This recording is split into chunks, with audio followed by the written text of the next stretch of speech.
Hello. Welcome. I don't know what that was. Didn't even sound like me. People probably tuned into this and were like, hello? I clicked the wrong podcast here. What the hell is this? Welcome to Go, my favorite sports team, where you cheer on your favorite sports team and you don't know who they are because we haven't taught you, and you better hope it's not hockey because you're never going to know. You're never going to know. No, they could be a big fan of hockey. The hockey primer wasn't that bad. I hear the jacuzzes from this in the future echoing into the past. Bring it on. I don't even know hockey, but then again, I don't know half the sports that this guy says. But he knows them because he has the master's degree.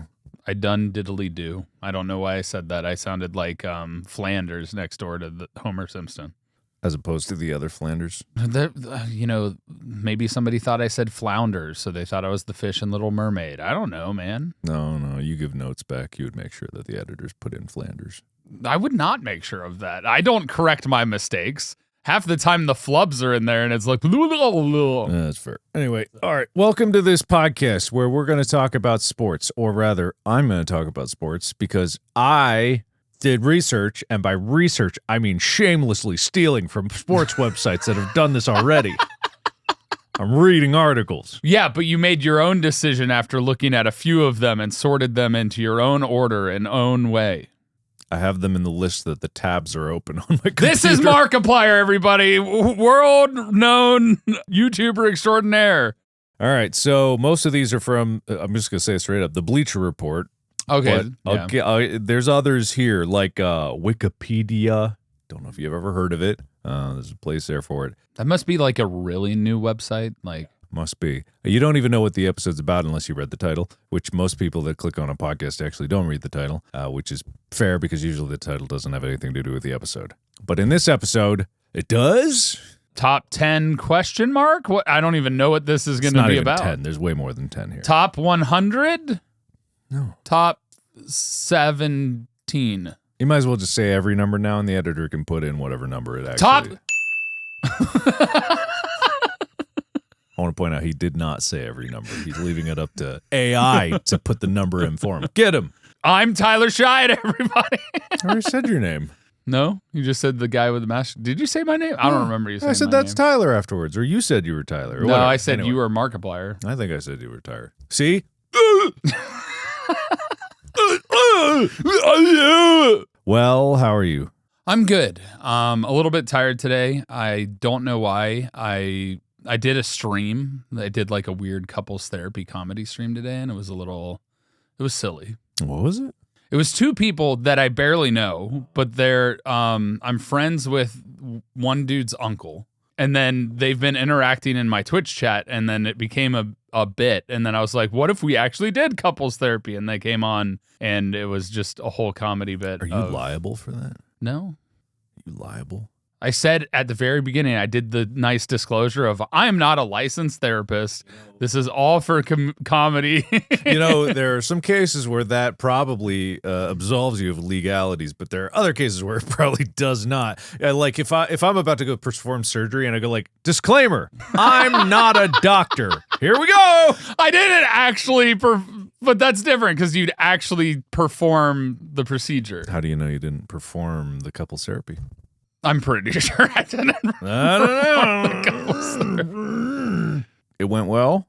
I think so. People enjoyed it. It was funny. All right, well, if they get divorced afterwards, we'll know what they're not married, so they can't get divorced. Not anymore. All right, anything else new, Henry? No, just being cute over there. Nothing's new in my life ever, forever and ever, except everything that I can't tell you about. All right, so today's episode is going to be talking about the most legendary sports trash talk in the world. Okay. I have a separate list of that we don't need to get into of the most violent sports incidents in history. Oh. Yeah. Because when you rank sports fights, you get into brawls, but then, they're all basically the same. A team comes out and teams come out. So I was looking up what actually was like the most damage, like the 10-cent beer night, which caused, riots. Well, it turns out, I thought that would be like at the top of the list after I did some digging. Turns out no. It's not even on the list. It's not on the list. Just to kick it off, just to give you a taste of what this was. So there was what's called, I'm not sure if this is the official name of it, but there was a Guatemala fake ticket crisis in 1996. It was during a World Cup qualifying match, which, for the record, Guatemala versus Costa Rica. There were thousands of counterfeit tickets sold, and the people with those fake tickets tried to force entry, caused panic and a stampede, and 84 people died. That's one. Yeah, that's at the bottom of the list. That's why I'm not going to go through that list, because it gets more depressing the farther down the list you go. I think the most deadly was in 1964, but then there was a really bad one in 2022. Yeah, there's a there's a lot that are, it's, you know, these aren't exactly brawls, but, you know, hey, in 532 Common Era CE, in the Hippodrome Constantinople, during a chariot racing event, about 30,000 people were killed. I doubt the validity of this, but there are a lot of sources here. It's called the Nika riots. So I'm not entirely sure this was entirely a chariot race. This might have just been, nope, and Wikipedia, chariot racing. All I know is the one that I see and that's ranked pretty high on here was in 1984 when Detroit won the World Series and the riots that occurred after that. Yeah, those, because they're recent, they're depressing. But this is history. So I know a lot of people are probably curious about this one. So I'm on the Wikipedia for this, and I'm going to discover this as you do, because I was like, I can't do this, and now I'm so curious I want to know what it is. So this year is 532 AD, or Common Era. I forget what AD means. I don't think anybody knows what AD means. The Roman Empire had well-developed associations known as demes, D-E-M-E-S, which supported the different factions or teams to which competitors in certain sporting events belonged, especially chariot racing. Welcome to the chariot racing primer. There were four. We wait till electric chariot racing. Then we're gonna do a whole nother primer. We're gonna milk it for all it's worth. There were initially. Wait, is that like the Paralympics version of chariot racing? Like it's people in electric wheelchairs and they're just. No, those are the people that are run over by the chariots. In the next race, they just put them in the chariots, because you don't need legs to race chariots. Yeah. You actually go faster. So there were four major factions in chariot racing, differentiated by the color of the uniform in which they competed. The colors were also worn by their supporters. These were the blues, Veneti, greens, Prasini, the reds, Rusciati, and the whites, Albati. Albino. Albinism! Although by the 6th century, the only teams with any influence were the blues and the greens. I'm not sure if this means influence in terms of political influence, but Rome was a silly place, so probably. It might have been also the two that were just kind of dominating, so it's like they were the constant Super Bowl contenders. Imagine a society where sporting people had any kind of political influence. I know, that's kind of crazy, right? Emperor Justinian I was a supporter of the blues. He was a Democrat. Although taking a more neutral stance as he looked to limit the power of the factions, you know, trying to, when they go low, we go high, is what he always said. Yeah. It may be no coincidence that when the emperor treated the factions more equally, they became more inclined to unite. Whoa. Wow. What's more, Justinian's previous ardent support of the blues made him seem biased and contributed to his waning control of the capital leading up to 532. Anyway, that's enough of the backstory of this. So those are the, oh, what the hell? Okay, it's not the end of the backstory about this, because this actually ties into everything. I should have read this ahead of time, but I didn't. It's all right. This episode is now known as the Nika Riot episode. Okay, good. On the other side, the emperor could appeal to the demes, which are the sub parts of associations of Rome, could appeal to the demes and legitimize their political actions in order to gain their support, and it strengthened the bond between the emperor and his people. Okay, so the demes are like the state, and Rome is like the federal government or something, I guess. So there's a lot of like Roman historians out there that are like, the emperor was no president. It's pronounced Demes. You know, some bullshit like that. Anyway, some members of the Blues and Greens were arrested by the city prefect Eudemon. It's It's Pokemon. For murder in connection with deaths during, I'm going to arrest people. Like, Eudemon. I choose you. Use Eudemon. political persecution. Eudemon. Anyway, in connection with deaths during rioting after a chariot race. I just picture it's a Pokemon that just goes, you. Oh, Eudemon. That's what it is. Yeah, but it just goes, you. That was literally the joke I was making, except I was making it saying Eudemon. Your improv skills need work. That's my joke. I'm thinking of Soldier Boy, though, and the you. That's a different joke. I'm tired. Okay, I'm slap happy. I'm tired too. Anyway, the murderers were to be executed. Where I jumped a line.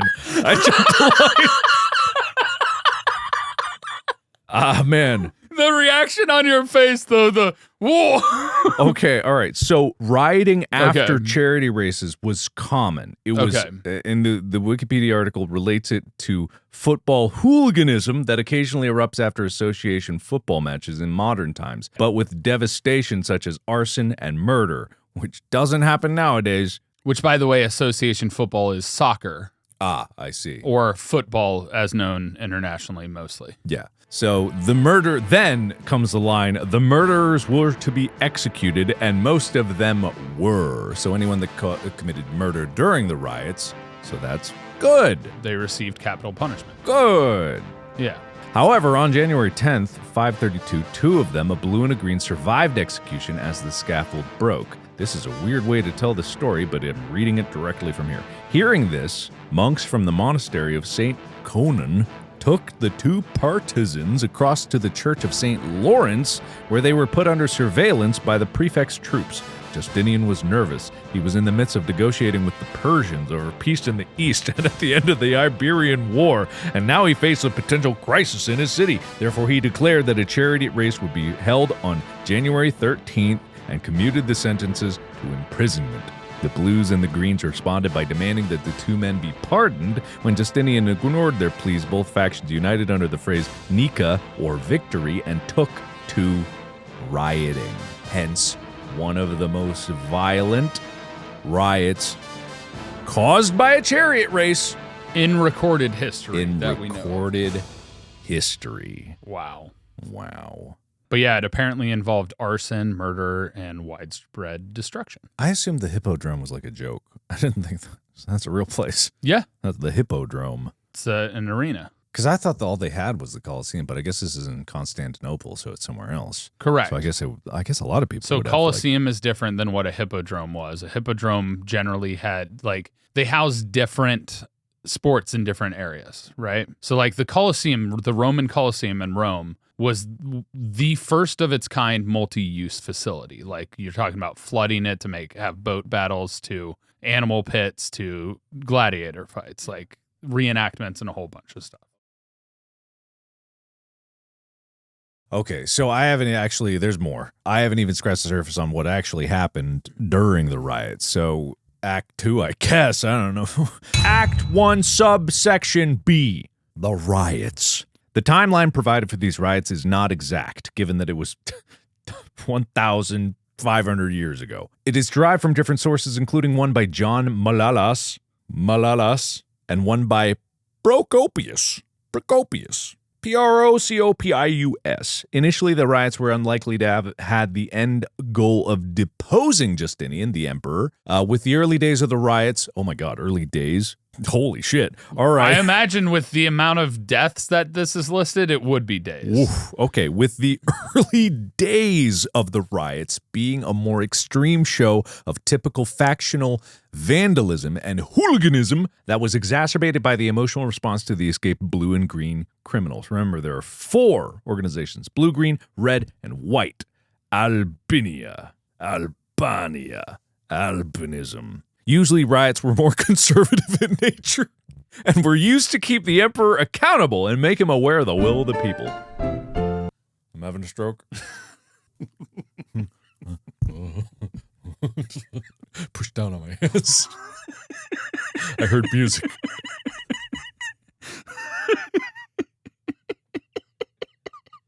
Tyler just listens to that music casually. He just accidentally hits play on Spotify, and it just started playing his playlist, his workout playlist. Actually, he's going for a PR. When the flute kicks in, that's when he really hits it. There's Thor pulling 505 kilograms. Ding, ding, ding, ding.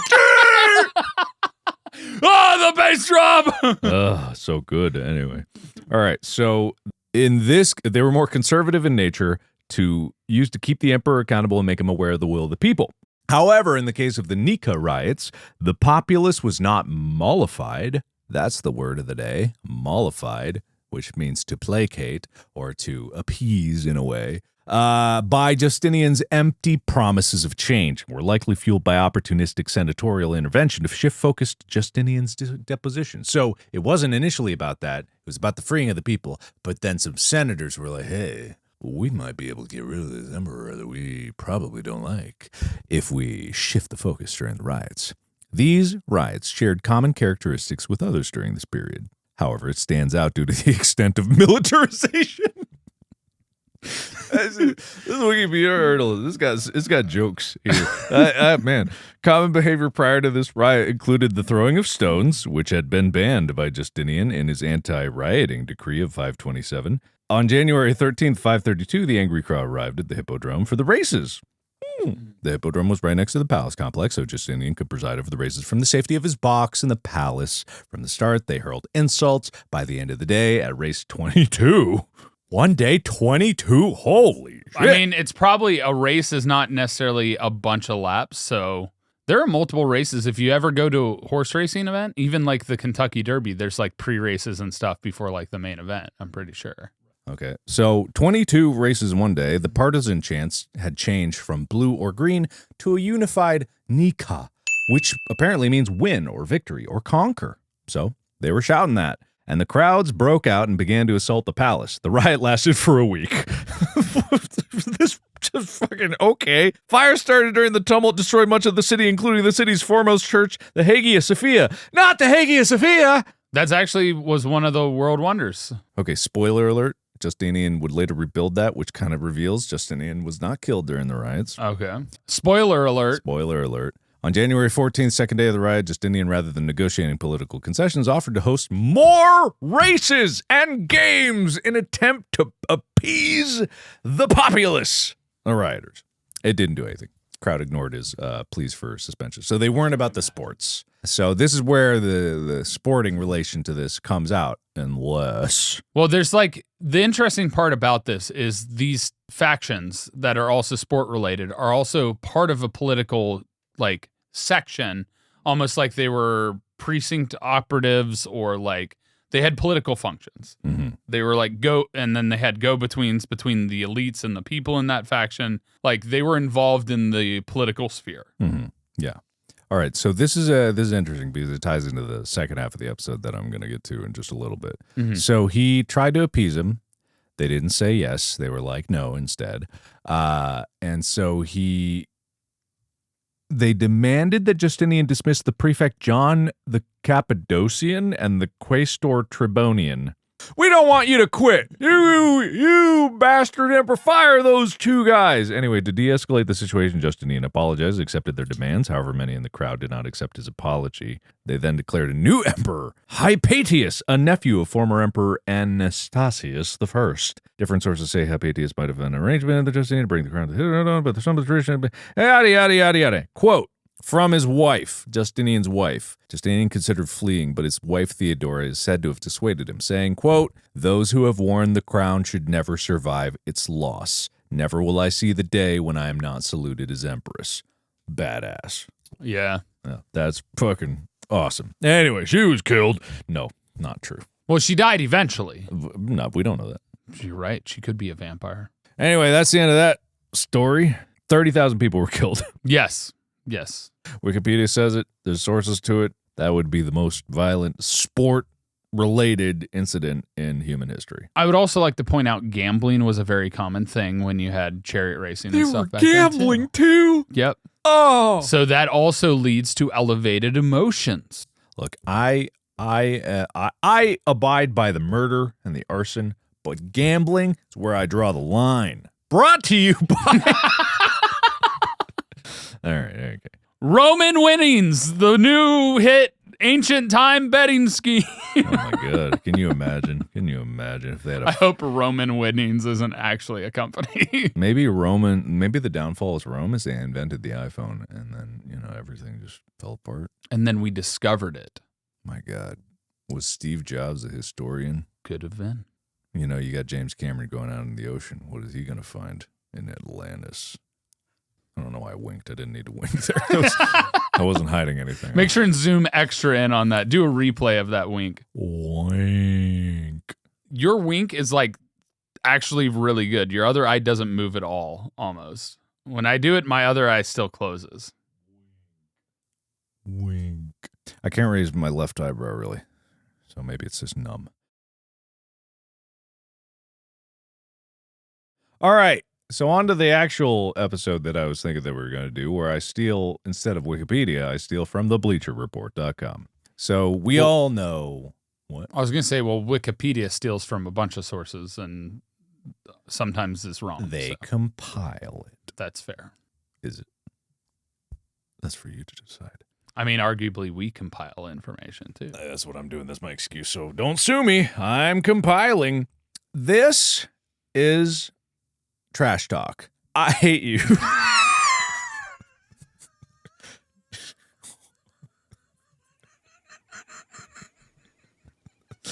I never said it was good trash talk. I just wanted to give you an example. Now you hit me. Oh, he's gone. That was for all you listeners. He literally fell out of his chair. That's a new one. I haven't seen that. All right. You all right? That's the only thing you've ever said when trash talk has come up is go, I hate you. I've said fuck you occasionally. I've said that. I have. So that was trash talk. You can uncover your ears now if you got it in time. Apologize. Now hit me. No, don't. Come on. Trash me. Talk my trash. Talk your trash. Okay. Don't. What? Don't do it.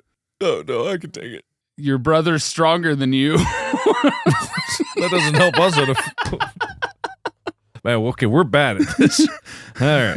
Okay. But other people in sports have been good at it. The first one that I'm going to talk about is Muhammad Ali. Oh, yeah. Known for his trash talk. Some of it downright goofy. I'm not going to lie. Didn't he write a poem to somebody as trash talk at one point? Probably did. I mean, most of this kind of is a little poetry, and not saying poetry is a little silly, but some of these lines are. I'm not gonna lie. I done shook up the world. I'm the king of the world. I'm a bad man. I'm the prettiest thing that ever lived. I shook up the world. That's an actual quote that he said, and I'm not gonna lie. That's not on when I read it on paper. Not a good line.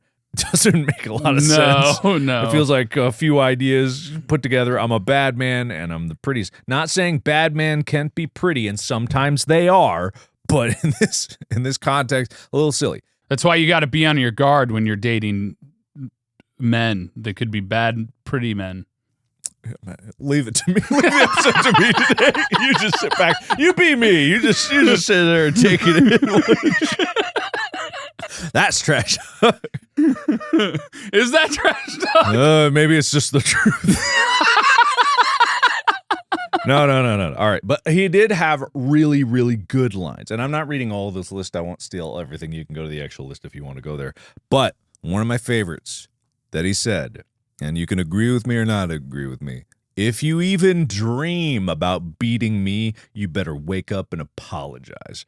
I think that's pretty good. That's a really good line. It's fun. It's imaginative, and you it's a nice play on words. It's a really good line. However, it's one that probably reads better than it is said because it's so long. Because if you're standing there and we're about to fight and I have to say the full sentence of, if you even dream about beating me, you better wake up and apologize. See, it doesn't. No, it doesn't it's too play. long. It doesn't play. It really is bit feel too like long. these trash talk lines were done when reporters were asking him questions, and so it became like long distance trash talk, not face to face trash talk. Yeah, because there's two different types. There's like you're said at a boxing conference pregame, you've done the weigh-in or whenever it is they do that thing, or if it's before or after, I don't know. And they're sitting there and they're supposed to say that shit. And boxing is a good example of trash talk because they use it to hype up the fight. They're like, these two people hate each other. They're going to kill each other in that ring. They're going to destroy each other. Can't believe it. We're even letting this happen. Anyway, also he said lines like, I'm so mean I make medicine sick. Yeah. Kind of silly. Yeah. Kind of silly. Also different era too. So like, you know, stuff today is going to be different than stuff old. Now, as I proved at the beginning of this, I'm not good at trash talk either. So I'm not saying I could have done any better. I've got a good one. Yeah? You got Yeah. one? I got more, but you got one? Yeah, good. Hit me. I'm going to defeat you so bad that your great grandkids are going to feel the shame. So that's lesson number 2. Don't stutter in the middle of your trash talk.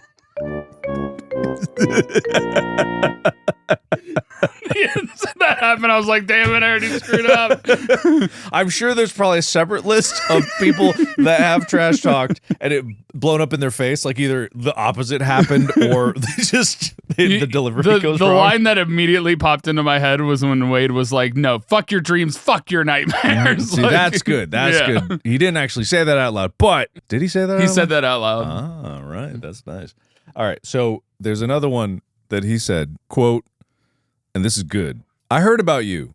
You're that ugly fella. And I mean, like, it's so simple. It's so straightforward.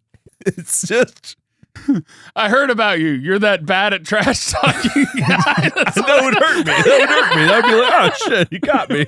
Oh, God. You're that ugly fella. Oh, I guess I am. I guess I'm a little ugly. Oh, God. Anyway, it was a mixed bag. I'd say it was a mixed bag with him. Some of his lines really great. Hi, Henry. Hi, buddy. Hi. We're gonna go later. I got to finish this episode. There's a really good trash talking one that I heard from Kobe Bryant. Yeah. He was being guarded by this guy, and he hadn't had a great game so far. And it's going into the fourth quarter, and he goes, "You've had a great game." And then he went off and scored like 60 or like 32 points in that quarter or something, just like being like, "Yeah, you've had a good game." I don't even know. Does that qualify? Like his game's already over. I mean, it's. I guess it does qualify as trash talk because he's so good that anything he says makes you feel bad about how you are in comparison. Because right? he was in for that person. He's like, "What do you mean? There's a whole quarter left. The game's not over." Oh, this is mid. I see. Okay, I get it. Like, oh, you played a good game, right? You've had a good game. That was like I Yeah. I didn't do this. I wish I did to this day. But during the Unisonis era, I remember I forget who else was part of this. But Mr. Beast was like replying to someone else said it first. That was like it was a streamy, right? For best collab. Oh yeah. And it was the year Unisonis happened. And I wanted to say so badly because he replied and it was just like, ah man, I really hope we win this one. And I wanted to reply, ah damn, that's too bad. Like I wanted to, but I didn't want to cheapen it because I knew like if we didn't win, there was going to be a riot. Like there's no way a year-long collab didn't win, and we did, of course. But it's just like I wanted to say it, but I didn't. I don't often do that stuff, and also I'd probably stammer in my tweet, you know, Like I did trying to tell you the good one I thought. Oh, that's too bad. Yeah, but anyway. So I have plenty more. I have many more. Okay. I have many, many more. The other person, not of the same era, but a little bit later, Larry Bird. Oh yeah, Larry Bird was apparently a historically good trash talker. Larry Bird has said many things, many things, but a few of them stand out because in the 1986 All-Star three-point contest, he walked into the locker room of all the other people that were there, looked around, paused, asked, "Who's coming in second?" Yeah. And then he won. Yeah. There was no question because oftentimes with Larry Bird, he would say something and then immediately follow up by doing the thing that he said he was going to do because Larry Bird was apparently really good. I've never actually watched any games that Larry Bird has played in. I've watched a few highlights here and there, but I've also seen that a lot of other basketball players of that era were of the agreement that it pissed them off how good he was. and how much shit he talked about being as good as he was. His most detailed prediction came against Xavier McDaniel. I'm going to get the ball right there, right here, and I'm going to shoot it right in your face. He pointed to the exact spot, and then he shot the ball. That's what he would do. Oh, sorry. Wait, is that a different quote, or did I misquote it? I'm going to shoot this motherfucking jumper in your face right there in that corner, and it's going to be your Christmas present. That's a different quote. Oh. That was separate. He said that then, and then he did it. And then he told Peyton, who he was talking to, you did all that running for nothing. Which is so demoralizing. So apparently it wasn't even just for opponents. He would trash talk his own team. Equal opportunity yes. trash talker, yeah. So apparently Pete Maravik was on his team late in his years, and young Larry Bird came on. And so Pete had passed the ball to Larry, and Pete's man runs down and double-teamed Larry so that Larry couldn't get off a good shot. He missed the shot, and then apparently comes back to the bench, and Pete's talking to Larry Bird, and he goes, Larry, you're being double-teamed. You've got to pass the ball. And Larry looked up at him and said, if you were any good, they wouldn't be double-teaming me. That's to his own teammate.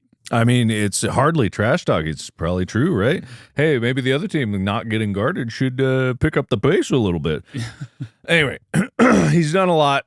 It's said a lot of things. There's plenty to go around there. There was this is actually totally sad. This is not sport related at all, but it reminded me. There was a video that I saw. I don't know if it was real or fake, because some of these videos you see on there are staged, believe it or not.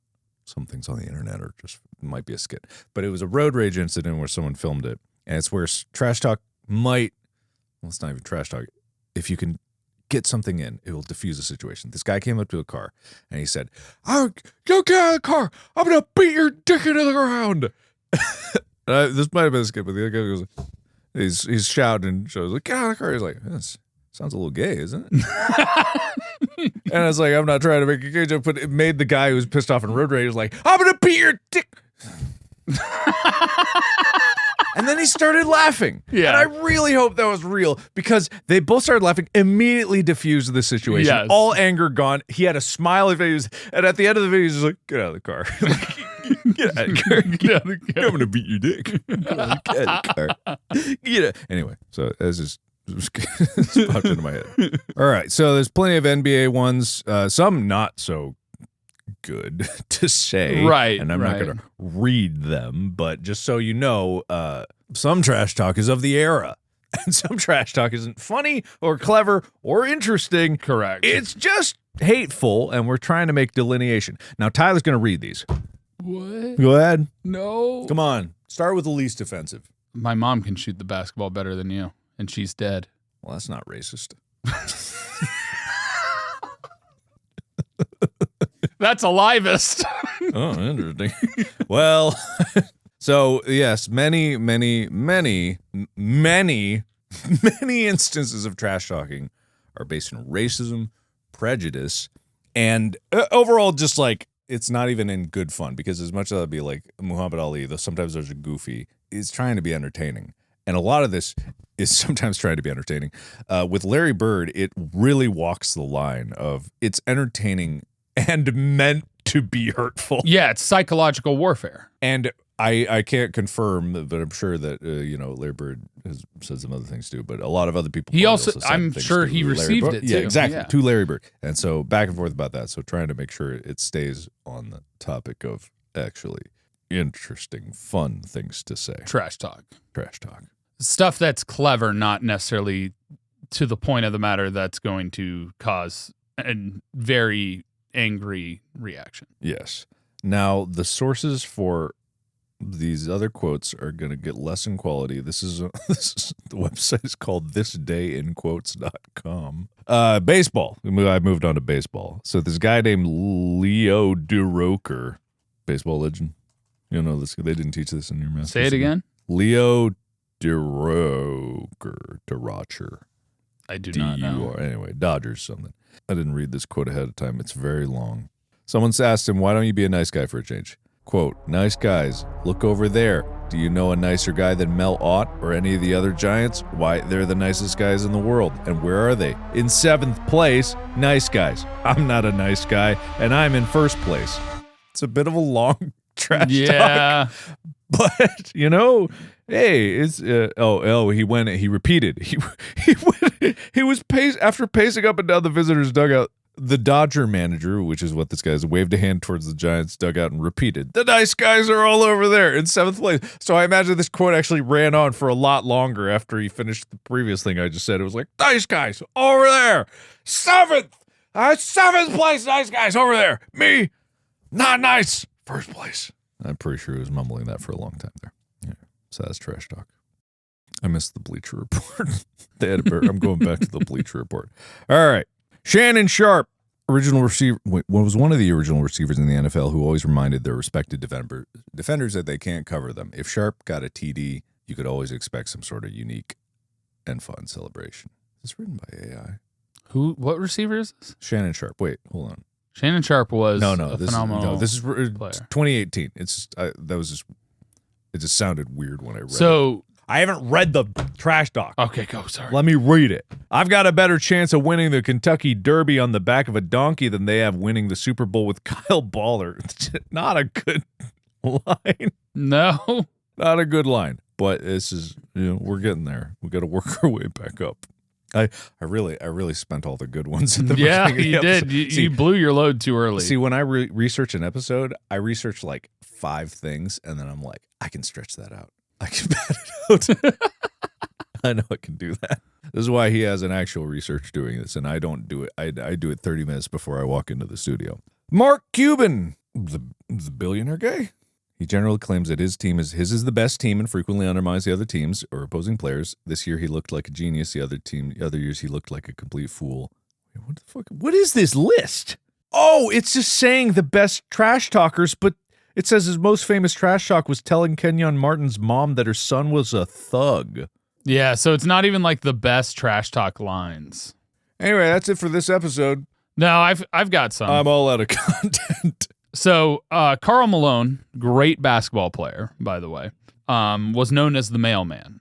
It was 9 seconds left in Game 1 of the 1997 NBA Finals against the Chicago Bulls. Karl Malone is on the opposing team, and he's headed to the line with 9 seconds left. And Pippen quietly said to Malone, because it happened to be a game on a Sunday, "Just remember, the mailman doesn't deliver on Sundays, Karl." Because Karl was known as the mailman. He then went on to miss both free throws and lost the game. Damn. There you go. That's a clever line. Does mail not deliver on Sundays? No. I think I knew that. But then again, I don't check my mail. And then when Bill Belichick was asked about Freddie Mitchell, who was a receiver, and he didn't deal with it, I don't remember exactly what the question was. It was prior to Super Bowl.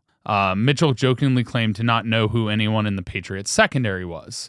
Bill Belichick was asked to respond. He goes, "That guy, all he does is talk. He's terrible, and you can print that. I was happy when he was in the game." Like, that's good. That's pretty good. I'm not going to lie. That's pretty good. All right. Kobe Bryant.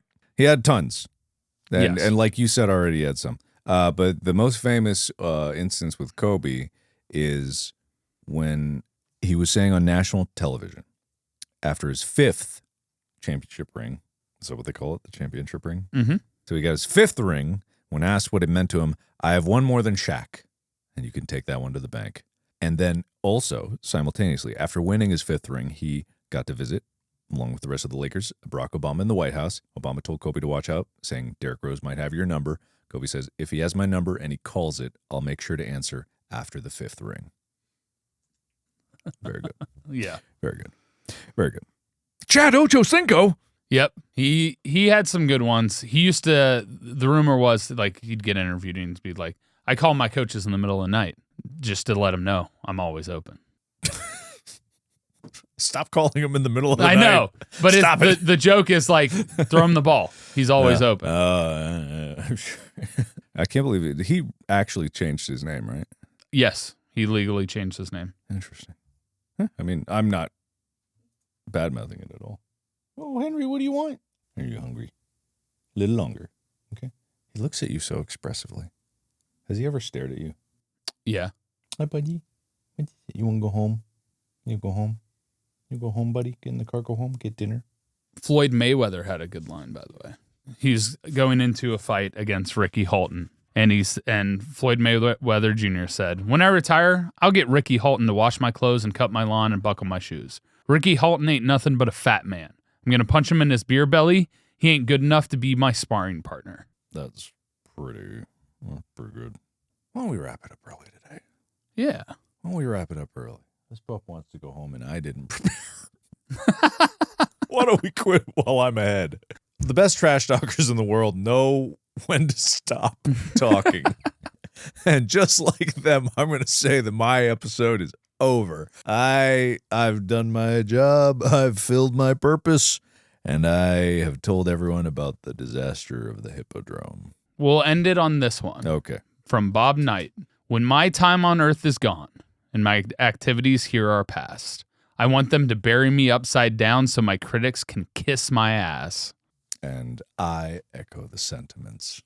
If you have any great trash talk lines, any creative ones yourselves that are not offensive or aggressive towards anybody in a minority, or as long as you're not attacking somebody for something that's outside of their control and is something that is obscenely aggressive. I can't word. If you have any great trash talk lines that aren't offensive. If you have any lines that wouldn't get you censored on a live TV broadcast. There you go. That's a good one. There you go.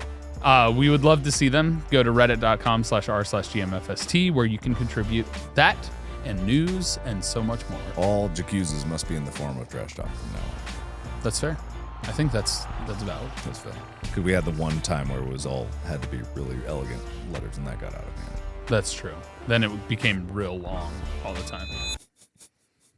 What? Sorry, man. I really should have bought this book. Wait, let me open the. Is it how to speak trash talk? It basically is. No, it's is